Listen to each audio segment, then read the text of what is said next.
Et si tu pouvais oublier quelqu'un que tu as aimé, est-ce que tu le ferais? Alors, au premier abord, ça peut paraître une bonne idée, hein. Oublier une rupture amoureuse, oublier un deuil, même oublier des souvenirs un peu trop douloureux. Je pense qu'on a tous ressenti un jour ce besoin de enlever un souvenir douloureux de notre tête. Supprimer une personne de sa mémoire, c'est ce que propose Eternal Sunshine of the Spotless Mind. Mais plus le film avance, plus une question apparaît. Et si nos souvenirs les plus douloureux étaient aussi les plus précieux? Parce qu'un souvenir, c'est pas seulement une image du passé, c'est également une partie de nous. C'est la preuve qu'on a existé, qu'une émotion a été réelle. Vouloir oublier quelqu'un, c'est parfois continuer à vivre autour de son absence. On croit vouloir effacer la douleur, mais ce que l'on cherche réellement à effacer, c'est l'amour qui l'a rendu possible.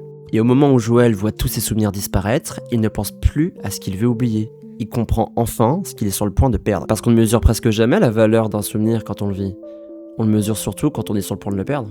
Le film nous rappelle une chose très simple. Nos souvenirs ne nous appartiennent pas uniquement pour nous rendre heureux, mais aussi pour nous construire. Même ceux qui nous brisent, peut-être même surtout ceux-là. Oublier quelqu'un, ce n'est pas effacer son passé, c'est risquer d'effacer une partie de soi.